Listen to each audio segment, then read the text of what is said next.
খঞ্জর নিয়ে ওমর ফারুকের বুকের মধ্যে 3টা স্টেবিং করলেন। একটা মারলেন নাভির নিচে, মারার সাথে সাথে পাকস্থলী কেটে গেল।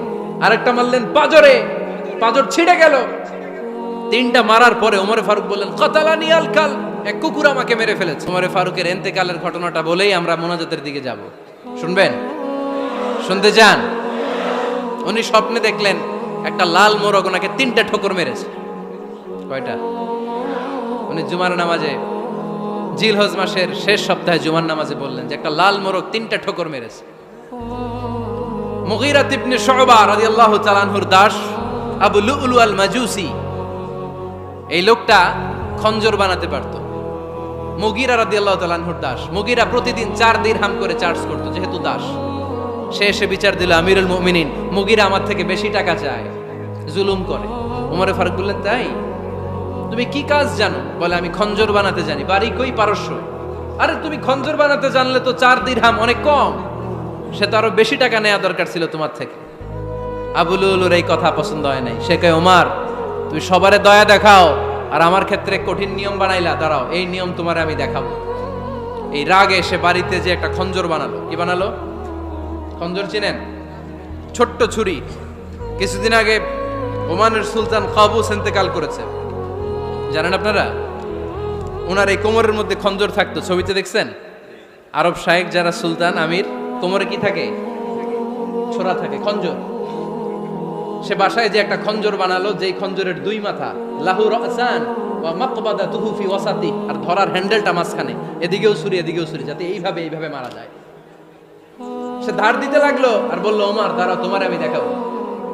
ওমর ফারুক মসজিদে নববীর ইমাম, ফজরের নামাজের সময় এ আবু লুলু আল মাজুসি বুরনুস পরে, চাদর পরে, লুকিয়ে লুকিয়ে, সে অগ্নি উপাসক, মুমিন নয়। ওমর ফারুককে অ্যাটাক করার জন্য গেলেন মসজিদে নববীতে। ওয়াকানু ইউসাল্লুনা বিগালাস, তখন ওনারা অন্ধকারে নামাজ পড়তো। নামাজের সময় যখন হলো, লুকিয়ে লুকিয়ে প্রথম কাতারে ওমর ফারুকের পিছনে মুয়াজ্জিনের পাশেই দাঁড়ালো, হাতে খঞ্জর। ইকামত হলো, ওমর ফারুক সালাত শুরু করলেন, ফজরের সালাত, আল্লাহু আকবার। নামাজ শুরু করলেন, সূরা ফাতিহা বললেন। আরেকটা সূরা যখন পড়তে যাবেন, in the meantime Abu Lulu এই খঞ্জর নিয়ে ওমর ফারুকের বুকের মধ্যে 3টা স্টেবিং করলেন। একটা মারলেন নাভির নিচে, মারার সাথে সাথে পাকস্থলী কেটে গেল। আরেকটা মারলেন পাজরে, পাজর ছিঁড়ে গেল। 3টা মারার পরে ওমর ফারুক বললেন কতালানি আল কাল, এক কুকুর আমাকে মেরে ফেলেছে। পেছন থেকে এক সাহাবীকে টান মেরে সামনের দিকে নিয়ে গেল, তুমি নামাজের ইমামতি করাও। আর ওমর ফারুককে বাকিরা ধরাধরি করে পেছনে নিতে আরম্ভ করলেন। আর এই আত্মাই আক্রমণ যে করেছে, সে কাতারের মাঝখান দিয়ে যেতে আরম্ভ করলো আর 2 দিকে ছুরি মারতে আরম্ভ করলো। 13 জন সাহাবীর গায়ে ছুরি মেরেছে, 7 জন সাহাবা স্পট ডেথ, জায়গায় মৃত্যু। এই ভয়ঙ্কর অবস্থা দেখে এক সাহাবী বুরনুস, এক ধরনের জুব্বা আছে মাথাওয়ালা, অনেকে জ্যাকেট পরছেন না এরকম মাথাওয়ালা, লম্বা জুব্বা আছে, আরবরা শীতে পরে মাথাওয়ালা, এই মাথাওয়ালা জুব্বা বের করে এক সাহাবী জালের মতো তার দিকে উড়ায় মারল। ওই বুরনুসের মধ্যে পেঁচিয়ে আবু লুলু মাটিতে পড়ে গেল আর সুইসাইড করে ফেলল, নিজের বুকে নিজে মেরে আত্মহত্যা। যেই সাহাবীকে ইমামতির জন্য দাঁড় করালেন, উনি ছোট্ট সূরা দিয়ে প্রথম রাকাতে সূরা আল কাউসার, দ্বিতীয় রাকাতে সূরাতুল ইখলাস দিয়ে নামাজ শেষ। ওমর ফারুক বেহুশ। ওমর ফারুক কি? হ্যাঁ, সবাই কান্নাকাটি করতেছে, সবাই দেখতে গেলেন, এখন হুঁশ ফিরে না। মুখের মধ্যে, মুখ খুলে রাষ্ট্রের চিকিৎসক মুখের মধ্যে দুধ দিলেন, ওই নাভি দিয়ে দুধ বের হয়ে যায়, পাকস্থলী কেটে ওখান দিয়ে দুধ বের হয়ে যাচ্ছে। তারা বলল ওনারে বাঁচানো সম্ভব না, দেখেন হুঁশ ফিরে কিনা। হুঁশ ফিরলে ওনার পরে কে আমির হবে, উনি যেন প্যানেল ঠিক করে দিয়ে যায়। সবাই তাকিয়েছে ওমর ফারুকের চোখের দিকে।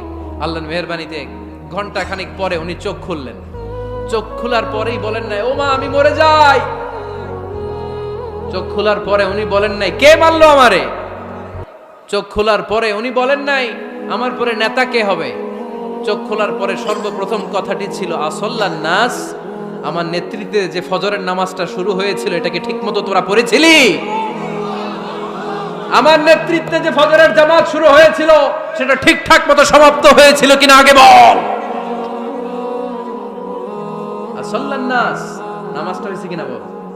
সুবহানাল্লাহ কইতে পারলেন না? This is Omar. Hour super hero.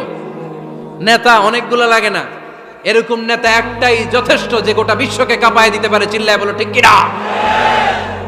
আমরা চাই আমাদের ছেলেগুলো ওমরে ফারুকের মতো বড় হোক। আমরা চাই আমাদের ছেলে মেয়েগুলো খাব্বাব, খুবাইব, সাইয়েদনা আলী, উসমান, আবু বকর রাদিয়াল্লাহু তাআলা আনহুর অনুসরণে বড় হোক। ঠিক কিনা? আমরা একটা ওমর চাই যিনি আমাদেরকে সালাতের শিক্ষা দিয়ে গিয়েছেন, ইন্তেকালের আগে বলেছেন সাল্লান নাস। এজন্য আমরা যেন নামাজ কখনো নষ্ট না করি। আল্লাহর জমিনে দিন বাস্তবায়ন আসাদ্দুহুম ফি আমরিল্লাহি ওমর রাদিয়াল্লাহু তাআলা আনহুর মতো এত কঠোর কেউ ছিলেন না।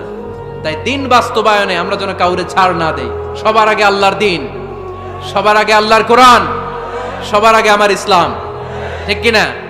চাইলেই কেউ এদেশ থেকে ইসলামরে মিটাই দিতে পারবে না।